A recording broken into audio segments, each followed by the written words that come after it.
Good evening. I'm Dr. Fred Rouse, the Real Money Doctor, and it's currently Thursday, the 28th of May, just a few minutes after 7. My apologies, I'm running just a little bit late today, and I wanted to touch base on the events that affect the way you get, protect, and enjoy your money, your life, and your retirement. The thought for today is Biden, McConnell, and Hannity. Agree? We'll get to that in just a couple minutes. I do want to start today, as we've been starting every day for the last month and a half, 2 months or so at least, with the number of COVID cases. Right now, today, there are over 1,700,000 cases right now. Okay, that's up over 23,000 cases. It's just in the last 24 hours. Excuse me. The deaths right now are at 101,000. Okay, 470. That's in just the last 12 weeks or so. That's 1,400 more people died in the last 24 hours. Again, 101,470 people died in just the last 12 weeks from COVID. Okay. 1,400 more from yesterday. And again, understand it, back in April, on April 27th, there were only 58,000 deaths. And everybody thought that was horrendous at that point in time. Now we have over 100,000 deaths. Right?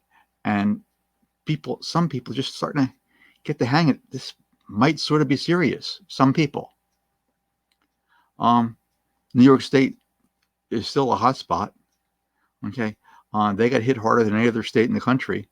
And right now, they have 366,000 people, 366,000 cases right now of COVID. That's up 1,700 since yesterday. Their deaths right now in the state are over 29,000. Okay. They're up 159,000 people. 159 people died overnight. Okay. They were down to 80 yesterday. They almost doubled that. Okay. 159 people in New York State died overnight from COVID. New Jersey still has the second highest number of cases right now at 157,000 cases. They're up about 550 cases or so since yesterday. Their deaths right now are 11,409. Okay. So overnight, they only lost 70 people, which is good for New Jersey, actually. But still, 70 people died overnight there. Okay. 159 people died overnight in New York State. This is still killing a lot of people, folks. It really is. Rounds out the other 10 spots with Illinois, okay, number 3. California's number 4. Okay, Massachusetts still is number 5. Pennsylvania's at number 6. Okay, Texas is at number 7. Okay, Michigan's at number 8. Florida right now is at number 9. And Maryland rounds out the top 10 as being number 10 in the number of confirmed cases. The number of deaths per state is a little bit different. Now, the death rates are down in both New York and New Jersey, and that's a good thing. They've slowed from where they were several weeks ago. But still, people are dying, okay? These cases, okay, case of deaths are rising in other states, okay? This is happening in all 50 states, even as all 50 states have reopened to some degree. I mean, the states have opened, but their death rates are still going up. The cases keep going up. This is not going to have a happy outcome. More people are going to end up dying. There's still no treatment. There's still no treatment. Okay. And the chances for a vaccine this year are really, really slim. It's just not going to happen in all reality. I mean, after they develop something, they need some time to test it to see if it works and if it's relatively safe. Remember what happened with hydroxychloroquine? They were touting that, oh yeah, this is great. Well, it was great for malaria and arthritis at some smaller dosage. When they tried it for COVID patients, it had a 400% increased chance of giving fatal cardiac arrhythmias. And they did it with a big study after the fact. They don't have time for a big study at this point in time. So the chances of getting that vaccine before the end of the year are really, really, really slim. Now, which brings me to today's thought. Okay. Biden, McConnell, and Hannity agree on what? Okay. The three people least likely to ever come together on a single point. So what do they agree to? Well, the Senate Majority Leader Mitch McConnell on Wednesday made an extensive pitch for Americans to don face masks as a means to begin returning the economy to some normalcy as COVID remains a threat. He said there is no stigma attached to wearing a mask. There's no stigma attached to staying 6 feet apart. Again, he's the Republican senator from Kentucky. He's the leader of the Senate. Okay. He made that statement. Okay. He made that statement when he was back home referencing social distancing guidelines recommended to stem the transmission of coronavirus. Now, speaking hours before Americans' death toll surpassed 100,000, McConnell directed his pitch mostly at younger Americans, explaining that you have an obligation to others. That's what he said. You have an obligation to others in case they might be asymptomatic carriers of the virus. In doing so, McConnell waded in and has emerged as the latest coronavirus culture war, aligning himself with federal health agencies who recommend cloth face coverings, while drawing a strict contrast in the conduct of top White House officials, including the president. Okay, even Vice President Pence is wearing a mask occasionally now. Okay, and President Trump absolutely refused to wear a mask. He said he was, but he took it off before the press would see him with it and embarrass him.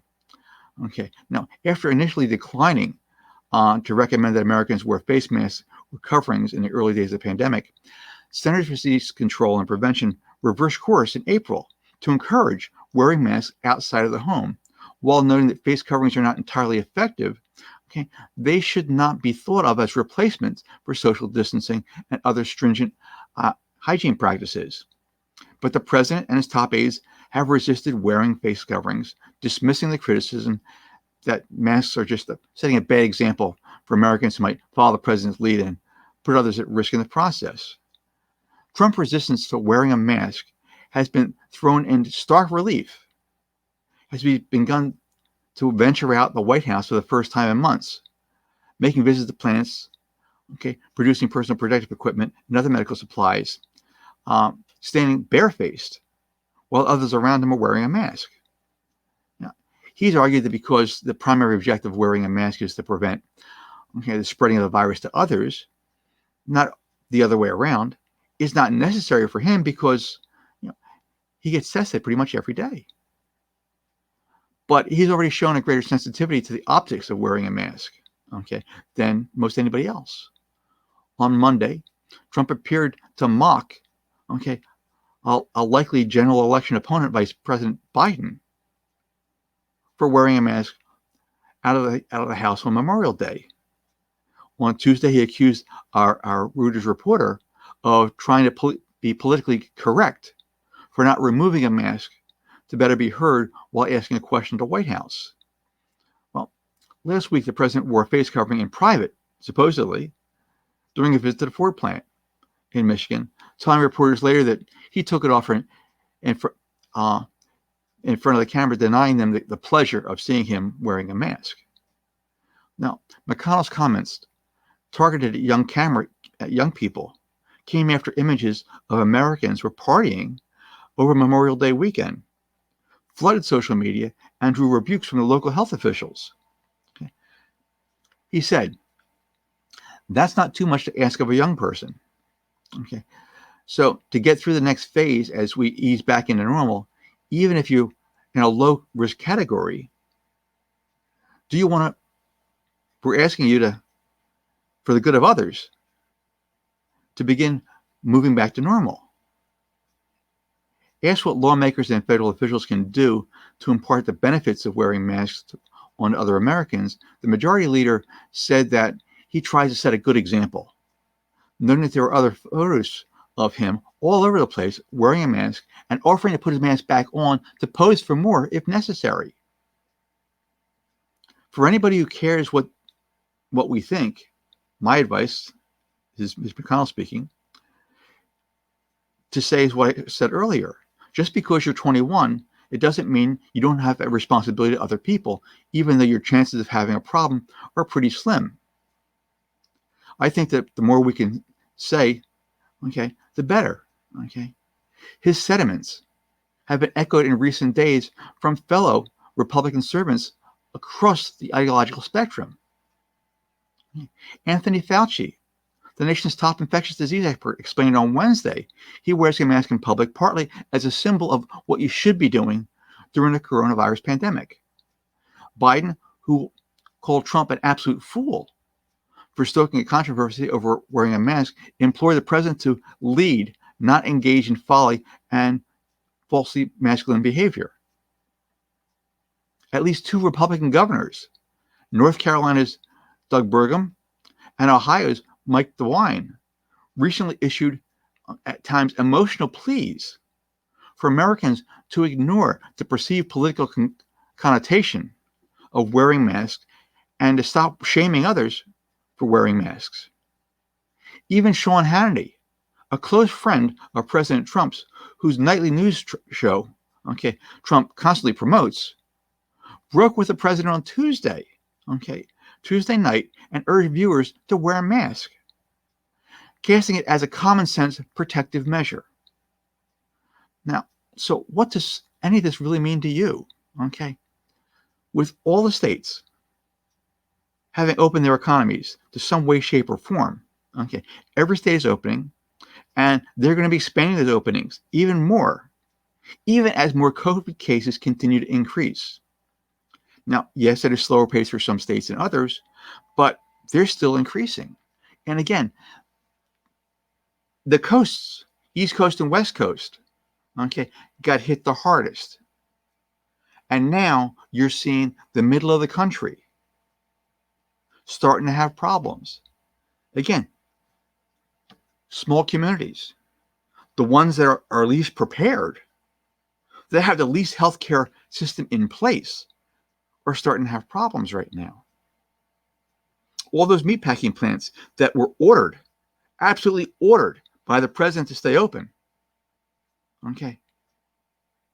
they're having 30, 40, 50% of their people diagnosed with COVID. That's the main employer in that community generally. Now, if you've got a small community with one main employer, how many hospitals do you think you have in the area? Maybe one in the county, if you're lucky. These people are going to have problems. You're already seeing reports from down south and other red states where their COVID cases are picking up, that their ICU bed capacity has dropped down to near zero in some states. That's not going to change. It's only going to get worse. Now, Universal and Disney are already planning their reopenings, as well as a number of casinos. Some Summer Lake communities and beaches have already opened. The country seemed to be more polarized now than in the Vietnam War. I was there. It was a pretty radical country at that point in time. This is off the wall scary for me. Now, chances are right now, basically, that 1 out of 3 of you know someone that has been affected by COVID in some way, shape, or form. Every social channel has tons of people on both sides of this issue. Some are absolutely fervent in their belief that it's all a conspiracy theory blown out of proportion by the media, and that wearing masks means that you're living in fear and that they've got constitutional rights and you're trying to take them away, and they won't stand for that type of tyranny. Or that wearing a mask is a sign that you're a sheep, and you're being controlled by the deep state or some other boogeyman. Then you've got people on the other side, that believe that it's just the right thing to do, and it's the right and polite thing to do, out of respect for everybody else that's around them. Now, these folks are not living in fear. They understand the purpose of the mask is to protect everyone else from them, because they could be an asymptomatic carrier for at least 14 days, during which time they could be infecting everyone they actually come in contact with. So now, with the undeniable truth of over 100,000 people dead in just a matter of months. Okay, you've got Joe Biden, Mitch McConnell, and Sean Hannity, far ends of the spectrum here, all agreeing that wearing a mask is not going to kill you, and it's really the right thing to do. What do you think about that? Now, the stock market keeps bouncing back and forth. It closed over 25,000 the first time the other day. It's a good thing. However, there's still a major disconnect between the stock market on Wall Street and what's happening on Main Street. You may have heard first quarter GDP numbers are down. It's gross domestic product. Okay, it's going to be worse for the second quarter. Unemployment numbers are going to be coming out, and they're never happy. Okay, that's not going to change. Okay, however, the economy is going to keep opening. There's almost no stopping at this point in time. Okay, they're going to reopen in some way, shape, or form. In the meantime, okay, wear a mask. You're not going to die from wearing a mask. People blowing up all these fake stories out there that people are crashing their cars and they're passing out. Remember, doctors are in hospitals operating for hours. I personally stood as a respiratory therapy student.